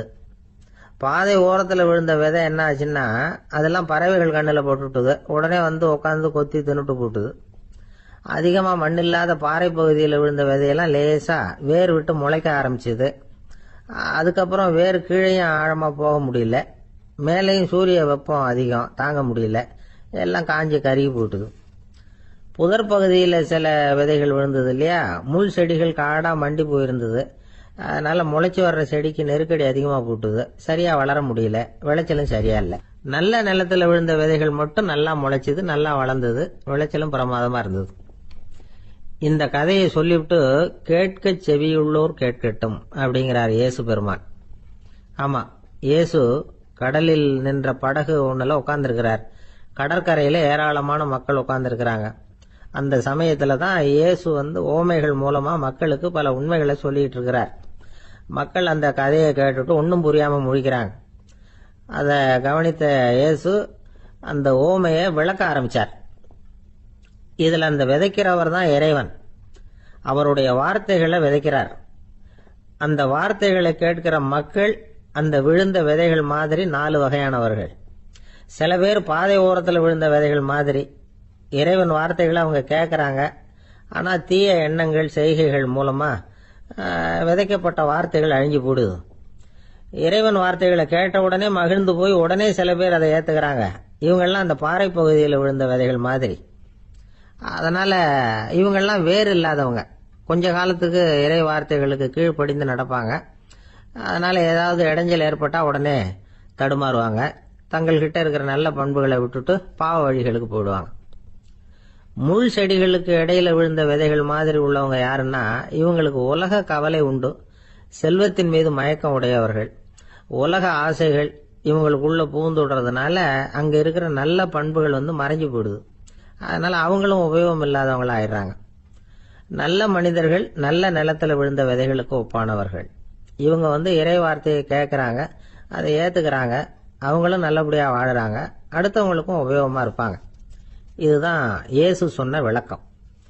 நல்ல வார்த்தைகளை கேளுங்கள், நல்ல வார்த்தைகளை ஏற்றுக்கொள்ளுங்கள், அடுத்தவங்களுக்கு உபயோகமா இருங்க. இதுதான் பெரியவங்கள்லாம் நமக்கு சொல்லுகிற உபதேசம். ஒரு அப்பா தன்னுடைய மகனுக்கு உபதேசம் பண்ணார். இத பாருப்பா, நல்ல வார்த்தைகளை கேட்கணும், எப்போதுமே மகன் அப்பா பேச்ச கேட்கறது நல்லது அப்படின்னாராம். நீ ஏதாவது ஒரு தப்பு பண்ணா என் தலையில ஒரு முடி நரைச்சி வெள்ளையா போடும்பா, நீ செய்யற ஒவ்வொரு தப்புக்கும் என் தலையில ஒவ்வொரு முடி வெள்ளையாயிடும் அப்படின்னாராம். பையன் யோசிச்சான், அப்பா இப்பதான் எனக்கு புரியுது, தாத்தாவோட தலைமுடி பூராவும் வெள்ளையா இருக்கிறதுக்கு என்ன காரணம்ங்கிறது எனக்கு இப்பதான் புரியுது அப்படின்னு. ஒரு ஆள் இருந்தான், நிறைய பணம் சம்பாதிச்சான், ஆனா செலவு பண்ண மனசு வரல, கருமி. அவன் என்ன பண்ணா, சேர்த்த பணம் பூராவையும் ஒரு மரத்தடியில புதைச்சி வச்சிருந்தான். வாரத்துக்கு ஒரு தடவை அந்த மரத்தடிக்கு வருவான், புதைச்ச இடத்த ஆவலோட பார்த்துக்கிட்டு இருப்பான், அதுக்கப்புறம் போயிடுவான். அவ்வளவுதான். ஒரு நாள் ஒரு திருடன் வந்தான், இவன் புதைச்சி வச்சிருந்ததெல்லாம் எடுத்துட்டு போட்டான். இது தெரிஞ்சு போச்சு. அந்த கருமி புலம்ப ஆரம்பிச்சுட்டான். இவன் புலம்பலை கேட்டதும் அக்கம் பக்கத்தில் இருந்தவங்க எல்லாம் ஓடி வந்தாங்க. என்ன விஷயம்னு விசாரிச்சாங்க. இவன் சொன்னான். ஒரு பெரியவர் கேட்டார், ஏப்பா வாரம் இந்த இடத்த பார்க்கறதாக சொன்னியே, எப்பவாவது இதுல இருக்கிற பணத்தை எடுத்து செலவு பண்ணிருக்கியா அப்படின்னு கேட்டார். நான் அப்பப்போ அதை பார்க்கறது தான் வழக்கம், அதை தொட்டதே இல்லைன்னு அவன். சரி, அப்படின்னா இப்பவும் நீ அதே மாதிரி வாரம் ஒரு தடவை இந்த இடத்த பார்த்துட்டு போகலாமே அப்படின்னாராம் அந்த பெரியவர். அதுவும் சரிதானே, எவ்வளவு காலமானாலும் அவன் அந்த பணத்தை எடுத்து செலவு பண்ண போறதில்ல. அப்படி இருக்கிறப்ப உள்ளே பணம் இருந்தாலும் ஒண்ணுதான், இல்லாம போனாலும் ஒண்ணுதான். இதுல இருந்து என்ன புரியுதுன்னா, ஒருத்தர்கிட்ட இருக்கிற பணத்தை கொண்டு அவர் பணக்காரரா ஏழையா அப்படின்னு முடிவு செய்யறது சரியில்லை. அந்த செல்வத்தை அனுபவிக்கிற திறன், பயன்படுத்துற திறன், அதை வச்சுதான் அவர் ஏழையா பணக்காரரா அப்படிங்கறத நிர்ணயம் பண்ணணும். அதுதான் சரி. செலவு பண்ண தெரியாதவன் சேகரம் பண்ணிட்டே இருக்கிறதுனால என்ன பிரயோஜனம்? தலைமுடியே இல்லாதவன் தாராளமா சீப்புகளை வாங்கி சேகரம் பண்றது மாதிரி தானே இது. சில சமயம் செலவு பண்ண நாம தயாரா இருந்தா கூட அந்த செல்வம் நமக்கு பயன்படுறதில்ல. அரேபியாவில் ஒரு நகை வியாபாரி விலை உயர்ந்த முத்துக்களை எல்லாம் அவர் வச்சு வியாபாரம் பண்ணிட்டு இருந்தார். அவர் ஒரு சமயம் ஒரு பாலைவனம் வழியா போயிட்டு இருக்கிறார் ஒட்டகத்துல. அப்போ திடீர்னு கடுமையான புயல் வீச ஆரம்பிச்சுட்டுது. திசை தவறி இவர் எங்கேயோ வந்துட்டார். கூட வந்தவங்களையும் காணல, எங்க போனாங்களோ தெரியல. இவர் ரொம்ப பயந்து போய் அங்கே எங்கேயுமா அலைஞ்சு திரியிறார். வழியே தெரியல, பசி கடுமையாயிட்டுது. ஒட்டகத்து முதுகுல ஒரு மூட்டை இருந்தது, அதை பிரிச்சு பார்த்தார். உள்ளே ஏதாவது இருக்கான்னு தேடி பார்க்குறார். அது வரைக்கும் கண்ணில் தட்டுப்படாத அபூர்வமான ஒரு பை கண்ணில் பட்டுது. ஆஹா, அதில் ஏதாவது சாப்பிட்றதுக்கு இருக்கும் அப்படின்னு நினச்சி ஆவலாக அதை பிரித்து பார்க்குறார். அந்த பையில் விலை உயர்ந்த முத்துக்கள் நிறைய இருந்துதான். அப்போ தான் அவர் நினைச்சாராம், விலை உயர்ந்த முத்துக்கள் கூட சாப்பிட்றதுக்கு உணவாக முடியாது அப்படிங்கிறத புரிஞ்சுக்கிட்டாராம். எந்த நேரத்தில் எது நமக்கு தேவையோ அது நமக்கு தாராளமாக கிடைக்கணும். அப்படி அது கிடைக்கிறதுக்கு நம்மக்கிட்ட இருக்கிற செல்வம் பயன்படணும். அது நமக்கும் பயன்படலாம், நம்ம மூலமாக அடுத்தவங்களுக்கும் பயன்படலாம். அதுதான் செல்வத்தின் பயன். ஒரு மரத்தடியில் ஒருத்தன் உட்காந்து அழுதுகிட்டு இருந்தான். அந்த பக்கமாக வந்த இன்னொருத்தன் ஏப்பா அழுதுகிட்டு இருக்கிறேன்னு கேட்டான். இந்த இடத்துல தான் பூமிக்கு அடியில் பணம் இருக்குது, புதைச்ச இடம் தெரியல, அதான் அழறேன் அப்படின்னா. நல்லா ஞாபகப்படுத்தி பாரு, எந்த இடத்துல புதைச்ச அப்படின்னு கேட்டான் இவன். அது எப்படி எனக்கு தெரியும், புதைச்சி வச்சிருக்கிறவன் நான் இல்லையே, எங்கள் எதிர்த்த வீட்டுக்காரன் அப்படின்னானா இவன். ஒரு ராஜா இருந்தார். நாடு பூராவும் நிறைய மரங்களை நட்டு வளர்க்கணுங்கிறது அவரோட ஆசை. தானே அதுக்கு முன்மாதிரியாக இருக்கணும்னு நினைச்சார். அரண்மனையை சுற்றி மரங்களை நட்டு வளர்த்தார். இதை பார்த்துட்டு ஜனங்களும் அவங்கவுங்க வீட்டை சுற்றி மரக்கன்றுகளை நட்டு வளர்த்தாங்க. கொஞ்ச காலத்தில் ஊர் பூரா பசுமையாக மாறிச்சு. எல்லாருக்கும் சந்தோஷமா இருந்தது. இது ஒரு பக்கம் இருக்கட்டும். இப்போ நான் சொல்ல போகிற கதை வேற. அதாவது அந்த ராஜா ஒரு நாள் தன்னுடைய அரண்மனையை சுற்றி இருக்கிற விதவிதமான மரங்களை எல்லாம் போய் பார்த்தார். எப்படி இருக்கிறீங்க அப்படின்னு ஒவ்வொரு மரத்துக்கிட்டையும் விசாரிச்சாராம். எந்த மரமும் சந்தோஷமா இருக்கிறதா தெரியல. அதுக்கும் மனசுல ஒரு குறை. முதல்ல ஆலமரத்துக்கிட்ட போனார். அது சொல்லிச்சு, மண்ணா நான் நல்லா பெருசா வளர்ந்துருக்கிறேன், அடர்த்தியா இருக்கிறேன், கிளையெல்லாம் 4 பக்கமும் நல்லா படர்ந்து தான் இருக்குது, இருந்தாலும் எந்த பிரயோஜனமும் இருக்கிறதா தெரியல எனக்கு. என்னுடைய பழம்லாம் ரொம்ப சின்னதா இருக்குது, என் கண்ணுக்கு சரியா புறப்பட மாட்டேங்குது. நான் இருக்கிற சைஸுக்கு என்னுடைய கிளையில இருக்கிற பழம்லாம் எவ்வளவு பெருசா இருக்கணும், அது இத்தினூண்டு இருக்கிறது எனக்கு பெரிய அவமானமா இருக்கு. இப்படி இங்க நின்றுகிட்டு இருக்கிறதே ரொம்ப கூச்சமா இருக்கு. ஒரு நல்ல புயல் வந்ததுன்னா பேசாம சாஞ்சு விடலாமான்னு பாக்குறேன் அப்படின்னு புலம்புது ஆலமரம். சரி இருக்கட்டும்னு நினைச்சுக்கிட்டு ராஜா அடுத்தபடியா ஒரு அத்தி மரத்துக்கிட்ட போனார். அதுவும் புலம்ப ஆரம்பிச்சுட்டுது. நான் கூட பெரிய மரம் தான், இல்ல இலையெல்லாம் அழகா தான் இருக்குது, பழம் அழகா இருக்குது, இருந்தாலும் உள்ள விஷயம் இல்லையே, அத்தி பழத்தை புட்டு பார்த்தா அத்தனையும் சொத்த அப்படின்னு பழமொழியே உண்டாயிட்டுதே. இப்படி ஒரு கெட்ட பேரோட நான் இருக்கணுமா அப்படின்னு புலம்புது அது. சரி இது இருக்கட்டும் அப்படின்னு சொல்லி அடுத்தபடியா வேப்ப மரத்துக்கிட்ட போனார். அது தன்னுடைய வேதனையை வெளியிட்டது. எனக்கு எவ்வளவோ மருத்துவ குணங்கள்லாம் இருக்கிறதா சொல்லிக்கிறாங்க, இருந்தாலும் என்ன பிரயோஜனம், என்னுடைய பழத்தை மனிதர்கள் யாரும் விரும்பி சாப்பிடுறது இல்லையே அப்படின்னுது. ராஜா அடுத்தாப்புல இருந்த ஒரு பனை மரத்துக்கிட்ட போனார். நான் நல்லா உயரமா தான் வளர்ந்துருக்கிறேன், மற்ற மரங்கள்லாம் என்னை வந்து அண்ணாந்து தான் பார்க்கணும், இருந்தாலும் என்கிட்ட நிழலுக்காக யாரும் வந்து ஒதுங்கிறது இல்லையே அப்படின்னுது. என்ன இது எல்லா மரமும் இப்படி திருப்தி இல்லாம இருந்துகிட்டு இருக்குதே அப்படின்னு நினைச்சுக்கிட்டே ராஜா அடுத்தபடியா அங்க இருந்த ஒரு பைன் மரத்துக்கிட்ட போனார். அழகா உயரமா பசுமையா தான் இருந்தது, ஆனா பழமோ பூவோ கிடையாது. அதை நினைச்சு அது வருத்தப்பட்டுக்கிட்டு இருக்குது. ஓக் மரம் அது ஒன்று நின்றுட்டு இருந்தது. அது என்ன சொல்லிச்சுன்னா, இலையுதிர் காலத்துல என் மேல இருக்கிற எல்லா இலைகளும் உதிர்ந்து போடுது, முடி கொட்டின மனிதர்கள் மாதிரி மொட்டையா நான் நிக்க வேண்டி இருக்குது, என்ன வாழ்க்கை இது அப்படின்னு சொல்லி அழுத்துக்கிட்டது. சரி புளிய மரம் என்ன சொல்லுது பாப்போம்னு அதுகிட்ட போனா, என்னுடைய நிழல்ல யாருமே தங்க மாட்டாங்க, உடம்புக்கு சூடுன்னு ஒதுங்கி போயிடுவாங்க, அடிமரத்தை பாத்தீங்கன்னா பட்டையெல்லாம் உறிஞ்சி பாக்குறதுக்கு கேவலமா இருப்பேன் அப்படின்னுது அது. முருங்கை மரம் என்ன சொல்லிச்சு தெரியுமா, என்னுடைய இலை காயெல்லாம் சாப்பிட்றவங்களுக்கு சத்து கொடுக்கறது வாஸ்தவம் தான், ஆனா என் உடம்புல சத்தே கிடையாது, கொஞ்சம் வேகமா காத்து அடிச்சதுன்னா முறிஞ்சு விழுந்துடுறேன், என்ன வாழ்க்கை இது அப்படின்னு சொல்லி அது வருத்தப்பட்டது. ராஜா யோசனை பண்ணார், என்ன இது மரங்கள் வந்து பூமியின் வரங்கள்னு சொல்றோம், மழை பெய்யறதுக்கு அதுதான் காரணம், பூமி செழிப்பா இருக்கிறதுக்கும் அதுதான் காரணம், வீடு கட்டுறதுக்கு மரம், நாற்காலி செய்ய உபயோகப்படுத்துறதுக்கும் அதுதான் உபயோகப்படுது, மனுஷனுக்கு வேண்டிய ஆகாரங்களையும் கொடுக்குது, இப்படிலாம் இருந்தும் எல்லா மரமும் நிம்மதி இல்லாம இருந்துகிட்டு இருக்குதே அப்படின்னு நினைச்சார். அப்போ அங்க இருந்த ஒரு மகிழ மரம் அவர் கண்ணுல பட்டது. அந்த மரம் மட்டும் கொஞ்சம் நிம்மதியா மகிழ்ச்சியா இருக்கிறது மாதிரி தெரிஞ்சுது. உடனே ராஜா அதுகிட்ட போனார். உனக்கு மனசுல எதுவும் குறை இல்லையான்னு கேட்டார். இல்ல நான் சந்தோஷமா தான் இருக்கேன்னு அந்த மகிழ மரம். அப்படியான்னு ஆச்சரியமா கேட்டார் ராஜா.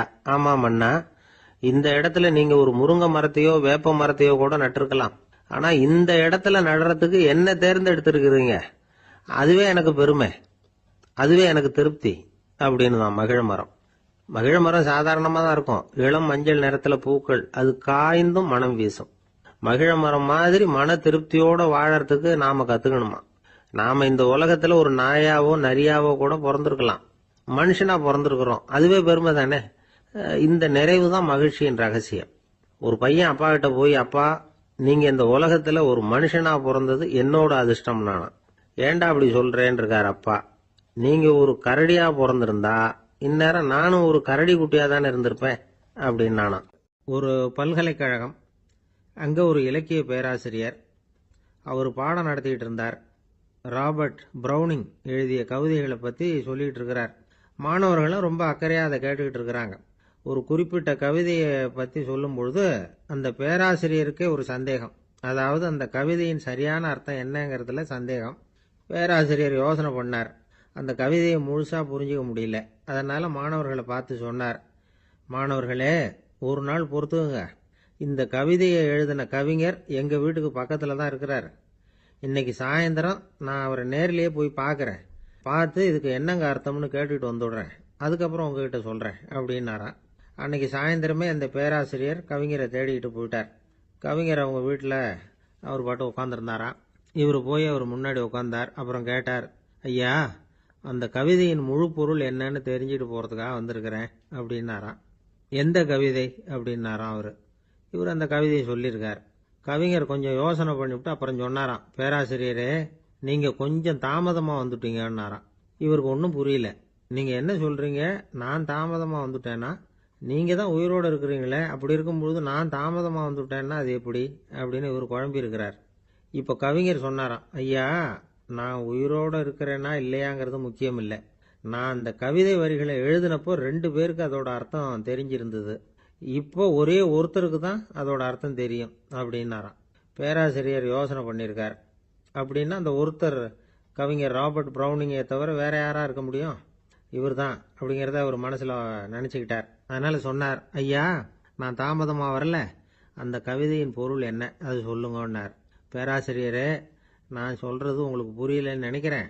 நான் இந்த வரிகள் எழுதினப்போ 2 பேருக்கு அதோட அர்த்தம் தெரிஞ்சிருந்தது. அந்த 2 பேர் யாருன்னா, ஒருத்தர் ராபர்ட் பிரௌனிங், அதாவது நான், இன்னொருத்தர் கடவுள். இப்போ அது கடவுளுக்கு மட்டும்தான் தெரியும். நானே இதை பத்தி பல தடவை யோசனை பண்ணி பார்த்தேன். இது ரொம்ப அழகானது, ஆனாலும் ரொம்ப வழுக்கலானது. அதை பிடிச்சிட்டோம்னு நினைச்சிட்டு இருக்கும் பொழுதே காத்து மாதிரி அது உங்ககிட்ட இருந்து ஓடி போயிடுது.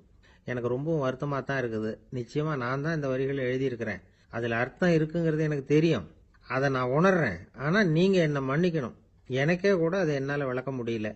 அப்படி இருக்கும் பொழுது உங்களுக்கு எப்படி அதை நான் விளக்க முடியும் அப்படின்னாரா அந்த கவிஞர். அனுபவிக்கப்படக்கூடிய எல்லாமே விளக்கப்படக்கூடிய ஒன்றல்ல, விளக்கப்படும் எல்லாமே அனுபவிக்கப்படக்கூடிய ஒன்றல்ல அப்படிங்கிறது ஞானிகளுடைய கருத்து. அதுக்காக தான் அந்த சம்பவம்.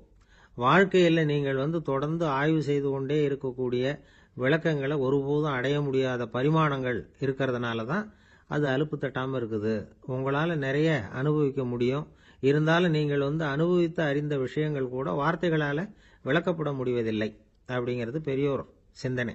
இதெல்லாம் ஒரு பக்கம் இருக்கட்டும். நமக்கு தெரிஞ்ச பேராசிரியர் ஒருத்தர் 1 மணி நேரம் ரொம்ப விவரமா வகுப்பு எடுத்தார். கடைசியா சொன்னார், மாணவர்களே ரொம்பவும் எளிமையா விளக்கமா எல்லா விவரமும் சொல்லியிருக்கிறேன், அதனால இதுல உங்களுக்கு சந்தேகம் வர்றதுக்கு வாய்ப்பே இல்லை. இருந்தாலும் கேட்க வேண்டிய கடமை கேட்கிறேன். இதுவரைக்கும் நடத்தினதுல யாருக்காவது ஏதாவது சந்தேகம் உண்டா அப்படின்னு கேட்டாராம். எனக்கு ஒரே ஒரு சந்தேகம் தான் சார் அப்படின்னு எழுந்திரிச்சு நிக்கிறான் ஒருத்தன். என்னன்னு கேட்டாராம். இதுவரைக்கும் நீங்க என்ன பாடம் சார் நடத்துனீங்க அப்படின்னானா அவன். ஒரு ஊர்ல ஒரு ராஜா இருந்தார். அவர் ஒரு பூனை வளர்த்தார். ரொம்ப செல்லமா அவர் அந்த பூனையை வளர்த்தார். அவர் என்ன பண்ணுவார் தெரியுமா, இரவு நேரத்தில் அந்த பூனையோட தலையில ஒரு விளக்க வச்சிருவார். அந்த பூனை ரொம்ப ஜாக்கிரதையா அந்த விளக்கு கீழே விழுந்துடாம பாத்துக்கும். தலையை ஆட்டாம ரொம்ப நிதானமா ராஜா பின்னாடி நடந்து போய்கிட்டே இருக்கும். அந்த விளக்கு வெளிச்சத்துல எல்லா வேலைகளையும் செஞ்சிருவார். கையில ஒரு விளக்க தனியா எடுத்துட்டு போக வேண்டிய அவசியமே இல்லை. விளக்க தூக்கிட்டு போற வேலையை அந்த பூனை பாத்துக்கும். அதனால ராஜாவுக்கு அந்த பூனை மேல ரொம்ப பிரியம். மந்திரிகளை எல்லாம் கூப்பிட்டு அவங்க கிட்ட சொல்லுவார், பாத்தீங்களா இந்த பூனை எவ்வளவு விசுவாசமா நடக்குது, என் பேர்ல எவ்வளவு மரியாதை பாத்தீங்களா அதுக்கு அப்படிம்பார். இதை கேட்டுட்டு அங்கிருந்த அமைச்சர்கள் ஒருத்தர் சொன்னார், மன்னா நீங்க சொல்றது சரிதான், இருந்தாலும் இந்த பூனையோட விசுவாசத்தை நாம கொஞ்சம் சோதிச்சு பார்க்க வேண்டியிருக்கு அப்படின்னாராம். சரி உங்க ஆசையை ஏன் கெடுக்கணும், நல்லா சோதிச்சு பாருங்க அப்படின்னு சொல்லிவிட்டார் ராஜா. உடனே அந்த அமைச்சர் என்ன பண்ணார் தெரியுமா? எங்கேயோ புறப்பட்டு போனார். ஒரு 5-6 எலிகளை பிடிச்சிட்டு வந்தார். அரண்மனையில் ராஜா ஏதோ வேலை பார்த்துக்கிட்டு இருக்கிறாரு. பக்கத்தில் அந்த பூனை ரொம்ப பணிவாக நின்றுக்கிட்டு இருக்குது. அது தலையில் விளக்கு எரிஞ்சுக்கிட்டு இருக்கு. அமைச்சர் தான் பிடிச்சிட்டு வந்த எலிகளை அந்த பூனை பார்வையில் படுறது மாதிரி எதிரில் விட்டார். அந்த எலிகள்லாம் அங்கேயும் இங்கேயும் ஓட ஆரம்பிச்சுது. அதை பார்த்தது பூனை. அவ்வளவுதான். தலையில் இருக்கிற விளக்கை பற்றியும் கவலைப்படல, ராஜாவை பற்றியும் கவலைப்படல. ஒரே பாய்ச்சலா பாஞ்சு எலிகளை துரத்த ஆரம்பிச்சுட்டுது. தலையில் இருந்த விளக்கு எங்கேயோ போய் விழுந்தது, அணைஞ்சு போச்சு. இருட்டில் ராஜா தடுமாற ஆரம்பிச்சுட்டார். இந்த சமயத்தில் அந்த அமைச்சர் மறுபடியும் விளக்கை ஏற்றினார். வெளிச்சம் வந்தது. அதுக்கப்புறம் அந்த அமைச்சர் பேசினார். அரசே, பூனையோட விசுவாசத்தை பார்த்தீங்களா? எலி அது கண்ணில் படுற வரைக்கும் தான் விசுவாசமா இருந்தது. அது மாதிரி எலியை பார்த்ததும் எல்லாத்தையும் விட்டுட்டு அதை துரத்த ஆரம்பிச்சுட்டு பார்த்தீங்களா? தான் அந்த பூனையை பற்றி நினைச்சது தப்புங்கிறது அதுக்கப்புறம் தான் அந்த ராஜாவுக்கு புரிஞ்சுதான். சரி, இப்ப எதுக்கு இந்த கதையெல்லாம் அப்படிங்கிறீங்களா? இந்த பூனை மாதிரி தான் நம்ம மனசும். மனசை எவ்வளவுதான் பயிற்சி கொடுத்து பக்குவமா வச்சிருந்தாலும் பார்க்கறதுக்கு பரமசாது மாதிரி தான் இருக்கும். பார்க்க வேண்டியதை பார்த்துட்டுதுன்னா பாஞ்சிரும். இந்த பூனை மாதிரி புலன் இன்ப பொருள்கள் கிட்டாத வரைக்கும் மனம் அடங்கி இருக்கிறது மாதிரி தான் தெரியும். கொஞ்சம் வாய்ப்பு கிடைச்சாலும் அது குதிக்க ஆரம்பிச்சிரும், தப்பு பண்ண ஆரம்பிச்சிரும். பெரிய பெரிய முனிவர்கள் வாழ்க்கையில நடந்த வீழ்ச்சி இதை தான் நிரூபிக்குது. புலன்களின் ஆற்றல் அதிகம். அதனால மனக்கட்டுப்பாடு பயிற்சிகள்ல ரொம்ப எச்சரிக்கையா இருக்கணுங்கிறார் சுவாமி சிவானந்தர். மது பழக்கத்தையே விட்டுட்டேன்னு உறுதியா இருப்பான். கடை கண்ணுல பட்டுட்டுதுன்னா கால் அவனை கேட்காமலே இழுத்துக்கிட்டு உள்ள போயிடும். இதுதான் மனசுங்கிறது. அதுதான் அந்த ராஜா வளர்த்த பூனை. நம்மால் ஒருத்தன் அந்த ராஜா பூனை தலையில விளக்க வச்சது மாதிரி இவன் தன்னுடைய தலையிலேயே ஒரு விளக்கை ஏற்றி வச்சுக்கிட்டு என்னத்தையோ தேட ஆரம்பிச்சான். தேடிட்டு இருக்கிறான். தலையை ஆட்டாம நிதானமா நடந்து ரொம்ப நேரமா தேடிட்டு இருக்கிறான். அந்த சமயம் அங்க வந்த ஒருத்தர் என்னத்தை தேடுறீங்கன்னு கேட்டார். அதுதான் மறந்து போச்சு அப்படின்னு இழுத்தான். சரி, கொஞ்சம் இப்படி உட்காருங்க, ஞாபகம் வந்ததுன்னு தேட ஆரம்பிக்கலாம் அப்படின்னாரு அவரு. இவன் கொஞ்ச நேரம் உட்காந்து யோசிச்சான். அப்புறம் திடீர்னு எழுந்திரிச்சான். ஞாபகம் வந்துட்டுதுன்னா. என்னன்னு கேட்டார். எங்க வீட்டுல இருந்த விளக்க எங்க வச்சேன்னு தெரியல, அதான் தேடிட்டு இருக்கிறேன், ஏத்தி வைக்கலாம்னு பாக்குறேன் அப்படின்னா. ஒரு சின்ன பையன் வந்தான். அவனை பார்த்து ஒரு கேள்வி கேட்டோம். ஏன்ப்பா உங்க வீட்டில் அம்மா புத்திசாலியா அப்பா புத்திசாலியா அப்படின்னு. அவன் அலட்சியமா நம்மளை பார்த்து சிரிக்கிறான். என்ன சார் இது, இந்த காலத்தில் இது கூட தெரியாமல் இருக்கிறீங்களே அப்படிங்கிறான். ஒரு சின்ன பையன் நம்மளை பார்த்து இப்படி கேட்டு விட்டானே அப்படின்னு நினைக்கிறப்போ நமக்கு ஒரு மாதிரி ஆயிடும். அதுக்கப்புறம்தான் இந்த தாத்தா பாட்டிலாம் சொல்கிற ஒரு கதை ஞாபகத்துக்கு வந்தது. அது என்ன கதை தெரியுமா? ஒரு ஊரில் ஒரு அம்மாவும் பிள்ளையும் இருந்தாங்களாம். அந்த மகனுக்கு திடீர்னு தேசாந்திரம் போய் வரணும்னு ஆசை வந்துட்டுது. ஊர் ஊராக போய் சுற்றி பார்க்கணுங்கிற ஆசை. அந்த அம்மாவுக்கு இது பிடிக்கல. மகனை பிரிஞ்சு இருக்கிறதுக்கு அவங்க மனசு இடம் கொடுக்கல. வேணாப்பான்னு சொல்லி பார்த்தாங்க, அவன் கேட்கல. திடீர்னு புறப்படவும் செஞ்சுட்டான். சரி, இனிமே அவனை தடுக்க முடியாதுன்னு முடிவு பண்ணிட்டாங்க அந்த அம்மா. இருந்தாலும் புத்திசாலித்தனமாக ஒரு யோசனை பண்ணாங்க. மகனை கிட்டத்தில் கூப்பிட்டாங்க. அவங்ககிட்ட சொன்னாங்க, இதை பாருப்பா, நீ தேசாந்திரம் போகிறதுன்னு தீர்மானம் பண்ணிவிட்ட, அதை நான் தடுக்கலை, போயிட்டு வந்துடும். ஆனால் போகிறதுக்கு முன்னாடி எனக்கு ஒரு வாக்குறுதி கொடுத்துட்டு போ அப்படின்னாங்க. போகிறப்போ ராத்திரியாக இருந்தாலும் பகலாக இருந்தாலும் சரி, புளிய மரத்து நிழலில் தான் தங்கணும். திரும்பி வர்றப்போ இரவும் பகலும் நீ வேப்ப மரத்து நிழல்லே தங்கணும் அப்படின்னாங்க. சரி, அப்படியே செய்கிறேன்னு சொல்லி வாக்குறுதி கொடுத்தான் பையன். புறப்பட்டு போனான். போகிற வழியில் புளிய மரத்து நிழல்லையே தங்கினான், தூங்கினான். அப்படி போய்கிட்டே இருந்தான். 7வது நாள் அவன் உடம்பு சுகமில்லாமல் போயிட்டுது. ரொம்பவும் பலவீனமாயிட்டான். இனிமேல் நடக்க முடியாதுங்கிற நிலைமை வந்துட்டுது. யோசிச்சு பார்த்தான். சரி, இதுக்கு மேலே போக வேண்டாம் அப்படின்னு முடிவு பண்ணிட்டு திரும்பி வர ஆரம்பிச்சிட்டான். திரும்பி வர்றப்போ வழியில் வேப்ப மரத்து நிழல்லையே தங்கி தங்கி வந்தான். நாளுக்கு நாள் உடம்பு சரியாக வந்துட்டுது. 7வது நாள் வீட்டுக்கு சேர்றான். உடம்பு பழையபடியே கலகலப்பாயிட்டுது. பூர்ண சுகம். தேசாந்திரம் போன பையன் திரும்பி வந்துட்டானே அப்படின்னு அந்த அம்மா ஆச்சரியப்படலை. ஏன்னா அவங்களுக்கு தெரியும் இப்படி ஆகும்னு. பையன் சீக்கிரமாக திரும்பி வரணுங்கிறதுக்காகத்தான் அவங்க அந்த யோசனையை சொன்னாங்க. என்ன விஷயங்கிறதையும் அவங்களே சொன்னாங்க. மகனே, புளிய மரத்து நிழல் உடம்புக்கு உஷ்ணத்தை கொடுக்கும், சீக்கம் உண்டாக்கும். அதனால் நீ தொடர்ந்து புளிய மரத்து நிழலில் தங்கினாவே நோய்க்கு ஆளாயிட்ட. அதனால் பயணத்தை முடிச்சுக்கிட்டு திரும்பி வரணுங்கிற முடிவுக்கு வந்துட்ட. திரும்பி வர்றப்போ நீ தங்கினது வேப்ப மரத்து நிழல். அது உடம்புக்கு வந்து குளிர்ச்சியை தரக்கூடியது, நோயை தீர்க்கக்கூடியது. அதனால் சுகமாக வீட்டுக்கு வந்து சேர்ந்துட்டேன். உன்னோட தேசாந்திர பயணத்தை தடுக்கிறதுக்காக தான் இப்படி பண்ணினேன் அப்படின்னாங்களாம் அந்த அம்மா. பார்த்தீங்களா அம்மாவோட புத்திசாலித்தனத்தை? அப்பாவாக இருந்தால் இப்படியா பண்ணுவார்? ஒரு அப்பா வந்து பையன்கிட்ட 10 ரூபா கொடுத்து இதை எடுத்துக்கிட்டு அடுத்த ஊருக்கு போய் அங்கே இருக்கிற மாமா கிட்ட இதை கொடுத்துட்டு வாடா, வழியில் எங்கேயாவது மரத்தடியில் படுத்து தூங்கி விடாதே அப்படின்னு எச்சரிக்கை பண்ணி அனுப்புனாராம். பையனுக்கு எச்சரிக்கையாக வாழறது எப்படிங்கிறத கற்றுக் கொடுக்கறதுக்காக இப்படி பண்ணார். அவன் பணத்தை வாங்கிட்டு போனான். அப்பா சொன்னதை மறந்துட்டு ஒரு மரத்தடியில் படுத்து தூங்கிட்டான். அவனுக்கு தெரியாமல் அவன் பின்னாடியே போன அப்பா அவன் கையில் இருந்த அந்த 10 ரூபாயை நைஸாக எடுத்துகிட்டு வந்துட்டார். அவன் பையில் தானே வச்சிருந்தான், அது தெரியாமல் எடுத்துகிட்டு வந்துட்டார். அவன் தூங்கிக்கிட்டு இருக்கான். எடுத்துகிட்டு ஒரு மறுபடியும் வீட்டுக்கு வந்துட்டார். பையன் மூழ்கிக்கிட்டு பையை தடவி பார்க்குறான், பணத்தை காணும். அழுதுகிட்டே திரும்பி வந்தான். அப்பா கிட்ட விஷயத்த சொன்னான். அப்பா சிரிச்சுக்கிட்டே சொன்னார், அதுக்கு தான்ப்பா ஆரம்பத்திலேயே எச்சரிக்கை பண்ணினேன், இனிமேலாவது நீ ஜாக்கிரதையாக இருக்கணும் அப்படிங்கிறதுக்காக தான் இப்படி பண்ணினேன். அந்த பணம் எங்கேயும் போயிடல, நான் தான் அதை உனக்கு தெரியாமல் எடுத்து வச்சிருக்கிறேன். இதோ பாரு அப்படின்னு சொல்லிட்டு சைடு பாக்கெட்டில் கையை விட்டா அது ஓட்டையாக இருக்குது. அதை எவனோ ஏற்கனவே கத்திரிச்சு எடுத்துகிட்டு போட்டான். இப்போ அப்பா முகத்தில் அசடு வழிஞ்சுதான். வாழ்க்கையில் சில சந்தர்ப்பங்களில் நாம் வந்து சில அவமானங்களை சந்திச்சே தீர வேண்டியிருக்கு. என்ன பண்ணுறது, காலம் அப்படி. அவமானப்படுறவங்க உடனே அடங்கி போயிடுறது தான் உலக வழக்கம். அவமானப்பட்டால் உடனே சீறி எழறவங்களும் உண்டு. ஆனால் அதையே ஒரு சவாலாக எடுத்துக்கிட்டு முன்னுக்கு வர்றவங்களும் சில பேர் இருக்கிறாங்க. அவங்க ரொம்ப அபூர்வம். இன்னைக்கு மனோதத்துவ நிபுணர்கள்லாம் என்ன சொல்கிறாங்க தெரியுமா? அவமானப்பட்டுட்டா உடனே அடங்கி போயிடக்கூடாதான். அதையே ஒரு சவாலாக எடுத்துக்கிட்டு மனசில் ஒரு வைராக்கியத்தோட முயற்சி பண்ணினா வாழ்க்கையில் எல்லாரும் முன்னேறலாம். அவமானம்ங்கிறத நாம் வந்து வைராக்கியமாக மாற்றிக்கணும். அதுதான் வெற்றிக்கு வழி. ராமர் வந்து இந்த பூமியில் பிறந்ததே ஒரு வைராக்கியத்தினால தான் சார் அப்படின்னார் ஒருத்தர். எப்படிங்க அது அப்படின்னு கேட்டேன். அவர் சொன்னார், தசரதருக்கு ராமர் வந்து குழந்தையா வந்து பிறக்கணும், அப்போ தான் இங்கே இருக்கிற கஷ்டங்கள்லாம் நீங்கும் அப்படின்னு சர்வ லோகமும் எதிர்பார்த்துக்கிட்டு இருக்குது. ஆனால் அவர் எப்போ வந்து பிறப்பார் அப்படின்னு யாருக்கும் தெரியல. அந்த காரியம் சீக்கிரம் நடக்கணுமே, அதுக்கு என்ன பண்ணுறது? நாரதர் வந்தார் ஒரு நாள் தசரதரை தேடி. தசரதா, உனக்கு ஒரு செய்தி தெரியுமான்னு ஆரம்பித்தார். அவர் எப்பவும் இப்படித்தானே ஆரம்பிக்கிறது வழக்கம். என்ன விஷயம்னு கேட்டார் தசரதர். தசரதா, நீ அடிக்கடி உன்னோட தேரில் ஏறிக்கிட்டு தேவலோகத்துக்கு போகிற, அங்கே போகிற வர்ற எல்லாம் பண்ணிகிட்டு இருக்க, எல்லாம் சரி. தேவலோகத்திலையும் உன்னை நல்லபடியாக தான் வரவேற்கிறாங்க. தேவேந்திரன் உன்னை பிரியமாக அழைச்சிட்டு போய் தன்னுடைய அரியாசனத்திலேயே தனக்கு பக்கத்திலேயே உட்கார வைக்கிறான்.